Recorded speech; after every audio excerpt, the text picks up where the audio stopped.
5 باب الحوائج ہیں. ہاں اب تفصیل کا وقت نہیں ہے میرے پاس. علماء عراق سے پوچھئے، 1000 سال سے زیادہ ہو چکے، ہر دور میں علماء عراق میں 5 باب الحوائج مشہور رہے. جس طرح گن رہا ہوں بالکل اسی طرح ترتیب ہے. پہلے باب الحوائج جناب مسلم ابن عقیل. دوسرے باب الحوائج خیبر شکن. تیسرے باب الحوائج امام موسیٰ کاظم علیہ السلام. چوتھے باب الحوائج سرکار وفا. اور 5ویں باب الحوائج شہزادہ علی اصغر علیہ السلام.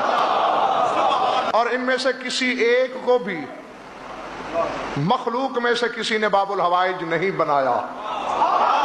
اور پھر آج جس تیسرے باب الحوائج کی مجلس میں پڑھنے لگا ہوں، عادت ہے میری ہمیشہ سے کہ جس کا دن جس کی مجلس پورا تذکرہ، گفتگو کا قبلہ کعبہ، وہی ذات. بسم اللہ حضور.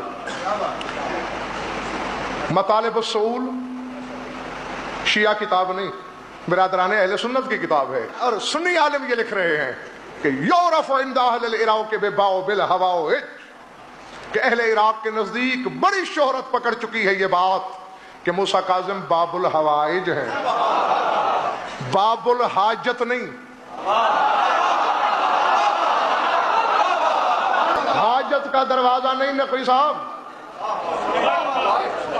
اور باب و حوائج بھی نہیں، باب الحوائج.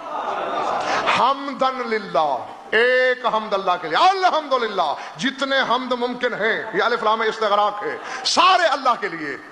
حوائج چند حاجتیں، الحوائج تمام حاجتیں. تو جتنی حاجتیں ممکن ہیں عرشی یا فرشی، سب کے پورا ہونے کا دروازہ.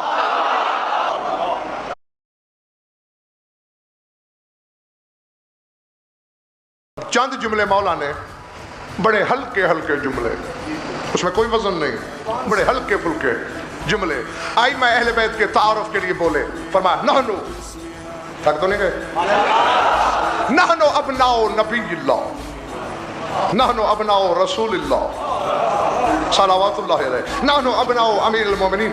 فرمایا ہم اللہ کے نبی کے بیٹے ہیں، ہم اللہ کے رسول کے بیٹے ہیں، ہم امیر المومنین کے بیٹے ہیں. اب فیصلہ تم کرو گے، میں تھوڑے علم کا بندہ ہوں. فرمایا نحنو احباب رب العالمین، ہم پروردگار عالمین کے دوست ہیں.